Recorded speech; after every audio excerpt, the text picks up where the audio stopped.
नमस्कार विद्यार्थी मित्रांनो. पवन देशपांडे सरांच्या ऑनलाईन प्लॅटफॉर्मवरती नमस्कार विद्यार्थी मित्रांनो. पवन देशपांडे सरांच्या ऑनलाईन प्लॅटफॉर्मवरती मी मनोज पांडे सर्वांचं मनस्वी स्वागत करतो. मित्रांनो, तुमच्या भरभरून प्रतिसादानंतर आपण बॅच 2 बॅच 3 पण स्टार्ट करतो आहोत. बॅच पहिल्या फुल झालेल्या आहेत, त्यामुळे आपल्याला दुसरी बॅच ओपन केलेली आहे.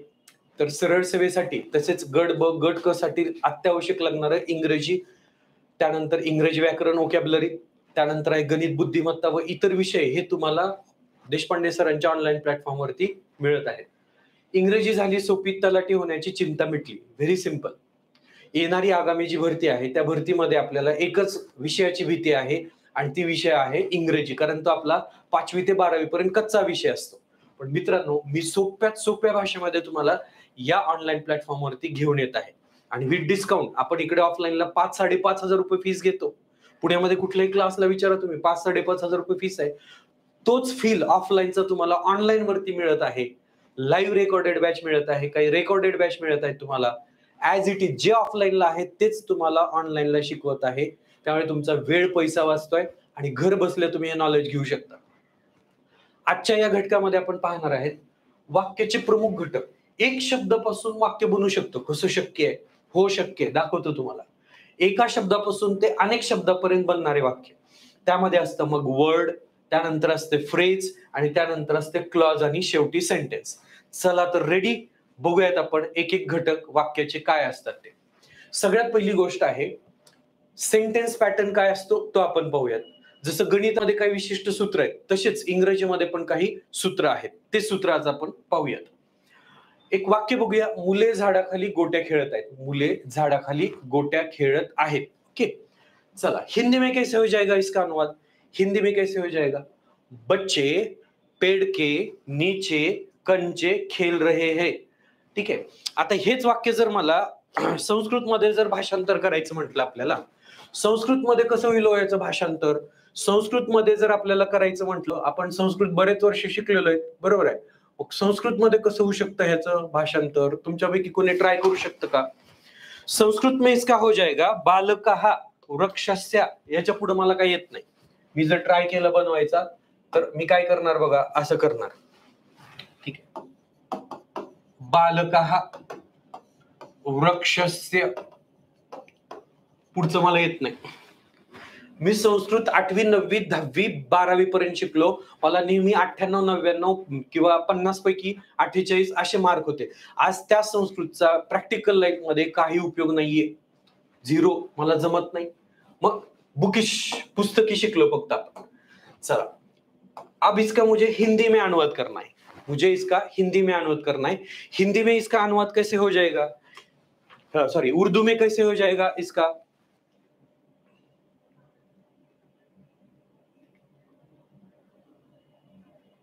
चलो, उर्दू में कैसे हो जाएगा?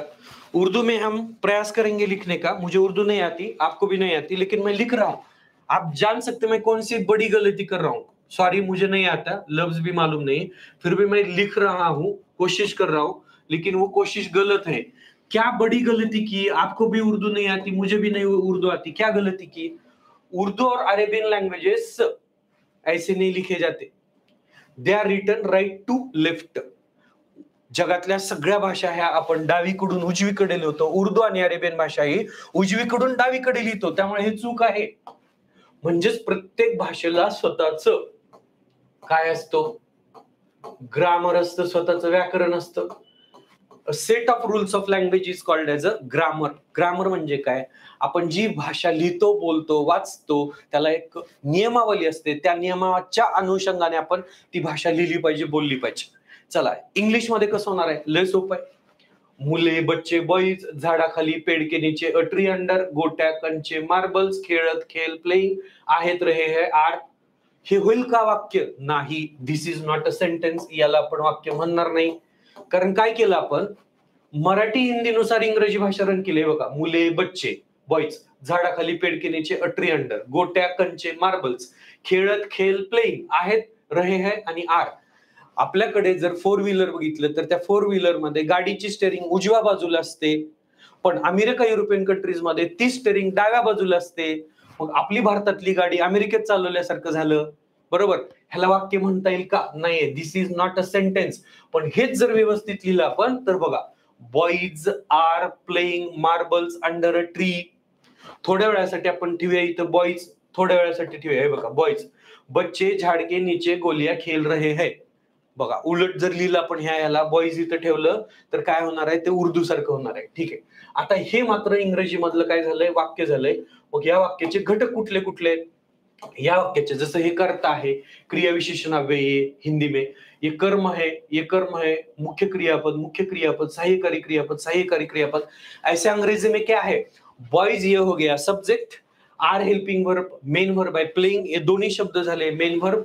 ऑब्जेक्ट आहे कंचे, मार्बल्स, आणि अंडर अ ट्री आहे adverb.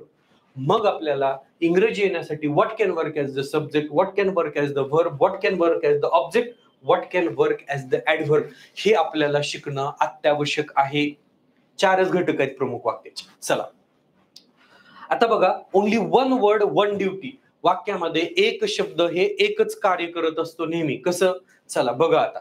Only one word one duty. उदाहरणार्थ, कॉफी इन्क्रीजेस पल्स. आपण जी कॉफी पितो त्या कॉफीने आपली काय होते, नाडीची गती, हृदयाची गती वाढते, ठोके वाढतात, आपलं स्टिम्युलेट होतं. म्हणून बरेच जण जिमला जाण्याआधी, वर्कआउट करण्याआधी ब्लॅक कॉफी पितात, ती चांगली असते. ओके. चला आता बघूया याच्यामध्ये काय वापरलं. एकच सब्जेक्ट आहे. थांबा, मला पेन घेऊ देत. एकच सब्जेक्ट आहे. कुठला सब्जेक्ट आहे हा? नाउन आहे हा, कॉफी. ठीक आहे. इन्क्रीजेस मेन व्हर्ब आहे, आणि ऑब्जेक्ट काय झालं, पल्स. नाउन, व्हर्ब आणि नाउन. आता वाक्य थोडं मोठं करत जाऊयात आपण. 2 or more words makes a phrase. जेव्हा वाक्यामध्ये एकापेक्षा जास्त म्हणजे 2 किंवा 3 किंवा अधिक शब्द एकत्र येतात आणि ज्याला स्वतःचं फायनाइट वर्ब नसतं, त्या शब्द समूहास आपल्याला काय म्हणायचं, फ्रेज. फ्रेज म्हणजे वाक्यांश. काय म्हणायचं, वाक्यांश किंवा पदबंध, ज्याला स्वतःचा पूर्ण अर्थ नसतो, अपूर्ण अर्थ असतो. चला याच फ्रेज बनवून टाकूया आपण. बघा, the morning coffee increases pulse rate. आता इन्क्रीजेस आहे असं घेतलं बघा, मेन वर्ब आहे, पण फक्त इथं कॉफी दिलेला आहे वरती. आता खाली त्याच्या आधी 1 2 3 दोन शब्द ऍड केले आणि हे एवढं मोठं तयार झालं सब्जेक्ट. हा झाला सब्जेक्ट. सब्जेक्ट म्हणजे वाक्यातला कर्ता. आणि याच्यामध्ये 1 2 3 शब्द आले, त्याच्यामुळे हा जो प्रकार झाला फ्रेज. काय प्रकार झाला, फ्रेज. आता याने कोणाचं कार्य केलंय, हा कर्त्याच्या खुर्चीमध्ये येऊन बसला असल्या कारणाने याला म्हणायचं आहे नाउन फ्रेज. काय संबोधतो आपण याला, नाउन फ्रेज. इकडे पण बघा, आता पल्स आणि रेट हे दोन शब्द आल्यामुळे याला पण संबोधतो आपण नाउन फ्रेज. म्हणजेच एकापेक्षा जास्त शब्द जर वाक्यात आले तर त्यांना फ्रेज असं म्हणायचंय, आणि त्याच्यात स्वतःचं फायनाइट वर्ब आणि कंजंक्शन आलं की क्लॉज. तिकडे जाणार आहेत आपण थोड्या वेळाने. मग अशा फ्रेजेस एकूण किती आहेत इंग्रजी भाषेमध्ये? In English language, there are few types of phrases. First is a noun phrase, second is the adjective phrase, third is a verb phrase, fourth is the prepositional phrase, fifth is the adverbial phrase, and sixth is the genitive phrase. एवढ्या सगळ्या phrases आहेत. वाक्यात त्यांचं जे प्रकारचं कार्य आहे त्या कार्यानुसार त्या फ्रेजला नाव दिलंय. इथे याने नामाचं कार्य केले असल्यामुळे याला म्हटलेलं आहे नाउन फ्रेज. ओके. आता PSI ला आता हाच होता गडबल, हाच प्रश्न आहे शेवटचा. चला पुढे जाऊयात. आता अशाच टाईपचा प्रश्न येतो, आपण एकदा कधी त्याचा अनालिसिस घेताना करूयात. The coffee taken in the morning increases the pulse rate.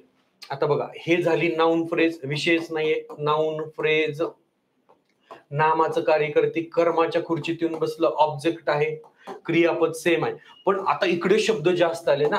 आता इथे शब्द किती आलेले दिसत आहेत बघा, 1 2 3 4 5 6. तुम्ही म्हणाल सर क्लास झालं, नाहीये क्लास झाला, आणखी नॉलेज आपल्याला तेवढं मिळालेलं नाहीये. जरी तुम्हाला हे क्रियापद दिसत असलं तर हे क्रियापद नॉन फायनाइट वर्ब आहे. Non finite. जे क्रियापद काळ दर्शवतं, कर्त्यानुसार बदललं जातं, त्या क्रियापदाला आपण फायनाइट वर्ब असे म्हणतो. आणि जे क्रियापद काळ दर्शवत नाही, कर्त्यानुसार बदललं जात नाही, त्या क्रियापदांना नॉन फायनाइट वर्ब असं संबोधलं जातं. म्हणजे नॉन फायनाइट वर्ब आहे. मग कसं झालं बघा, इन्फिनिटिव्ह सारखं आहे, V3 आहे, क्रियापद तिसरं रूप आहे. कॉफी, सकाळी घेतलेल्या कॉफीने आपली हृदयाची गती वाढते किंवा नाडीचे ठोके वाढतात, असा हा अर्थ आहे. मग काय होणार आहे, कॉफी, कोणती coffee, taken in the morning, ही संबंध परत नाउन फ्रेज झाली. काय झाली, नाउन फ्रेज. का, तर ती नामाच्या खुर्चीमध्ये येऊन बसले, नामाच्या जागी येऊन बसले. आता ही एवढीच जर घेतली आपण, टेकन इन द मॉर्निंग, तर ही ऍडजेक्टिव्ह फ्रेज होईल. या नामाबद्दल विशेष माहिती सांगते, ही झाली ऍडजेक्टिव्ह फ्रेज. आता बऱ्याच जणांना वाटत असेल लय अवघड आहे हे, डोक्यावरून चाललं आपल्या सगळ्या. जर चालला असेल तर अभ्यास वाढवावा लागणार आहे, कारण हे अभ्यासाला आहे. तुम्हाला फ्रेज पासून क्लॉज पासून सगळं डिटेलमध्ये विचारलेलं आहे. माहित नसेल तर माहित करून घ्यावं लागणार आहे तुम्हाला. आता तुम्ही म्हणाल क्लॉज करून दाखवा, चला मी क्लॉज म्हणून दाखवतो. आता त्याचं लक्षात घ्या, मगाशीचं वाक्य क्लॉज. मोठ्या वाक्यामध्ये छोटे छोटे वाक्य दडलेले असतात. त्याच्यात दोन प्रकारचे क्लॉज असतात. 8वी 9वी 10वीचा टॉपिक आहे. मी काही खूप ग्रॅज्युएशन पोस्ट ग्रॅज्युएशनचा BA इंग्लिश MA इंग्लिश किंवा BSc MSc चं नाही शिकवत. 8वी ते 10वीचा टॉपिक आहे. मेन क्लॉज म्हणजे स्वतःचा पूर्ण अर्थ असतो, इतर शब्दाची गरज नाही. आणि सबऑर्डिनेट क्लॉज म्हणजे डिपेंडंट क्लॉज, ज्याला स्वतःचा पूर्ण अर्थ नसतो, तो प्राप्त होण्यासाठी इतर शब्दावर किंवा मेन क्लॉज वरती अवलंबून राहावं लागतं. त्याला संबोधतो आपण मेन क्लॉज. चला आता बघूया क्लॉज मध्ये काय काय वाक्य येणार आहे. The coffee which is taken in the morning increases the pulse rate. बघा बरं, तेच वाक्य. सगळ्यात आधी मी ह्याला कर्म म्हणून लिहून टाकतो. नाउन फ्रेज आहे ही, नाउन फ्रेज. क्रियापद एकच आहे मगापासून. मग आता एवढं मोठं काय आलेलं इकडं, खूप सारे शब्द आले. हे शब्द काय झाले, आता मात्र याच्यामध्ये क्लॉज सापडतोय. कुठं क्लॉज आहे, याच्यामधला मेन क्लॉज मित्रांनो हा आहे, the coffee increases the pulse rate. आणि याच्याबद्दल माहिती सांगणारं मध्येच दडलेलं वाक्य आहे, which is taken in the morning, जी घेतली जाते सकाळी. मराठीत पण नाम साधित पोटवाक्य, विशेषण साधित पोटवाक्य, क्रियाविशेषण साधित पोटवाक्य. त्यातलं हे ऍडजेक्टिव्ह म्हणजे विशेषण कोणाबद्दल माहिती सांगतं, कॉफी या नामाबद्दल विशेष माहिती सांगतंय आपल्याला. Clause topic, kinds of sentences डिटेलमध्ये तिथपर्यंत आपल्याला जायचंय. फक्त बेसिक आहे की आपल्याला एका शब्दापासून अनेक शब्दापर्यंत वाक्य कसं मोठं होत जातं आणि वाक्याचा अर्थ कसा बदलत जातो. बघा, कॉफी जी घेतली जाते सकाळी, याने ऍडजेक्टिव्ह क्लॉजचं कार्य केलं. कोणाबद्दल माहिती सांगितली, हे रिलेटिव्ह प्रोनाउन आहे. हे सगळे घटक डिटेलमध्ये आपण डिटेल कोर्स मध्ये शिकणार आहे. ऍडजेक्टिव्ह क्लॉज झाला. मगाशी काय दिलं होतं का, असं दिलं होतं, coffee taken in the morning, he noun phrase झाली. काय झाली ही, नाउन फ्रेज. जर हे झाकलं तर नाउन फ्रेज झाली. आणि हे जर घेतलं एकत्र तर ह्याला स्वतःचं कंजंक्शन आहे, स्वतःचं फायनाइट वर्ब आहे आणि इतर भाग आहे. मग हे कॉफी या नामाबद्दल विशेष माहिती सांगतंय.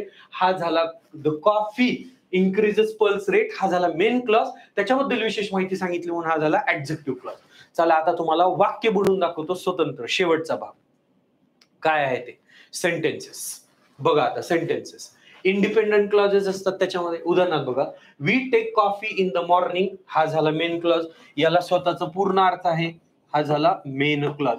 हा त्याचा वरचा झाला सबऑर्डिनेट क्लॉज, SB क्लॉज.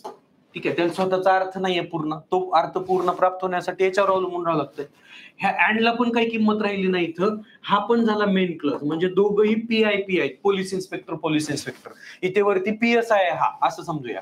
दोन मेन क्लॉज. वाक्यामध्ये आलेलं कोऑर्डिनेटिंग कंजंक्शन आहे, प्रधान सूचकत्व किंवा समुच्चय बोधक उभयान्वयाव्य. इथं गौणत्व बोधक उभयान्वयाव्य हे सब ऑर्डिनेटिंग कंजंक्शन होतं. Who, whom, whose, which, where, when, why. हे सगळं डिटेलमध्ये आपण 2-2, 3-3 तास एका लेक्चर मध्ये शिकणार आहोत.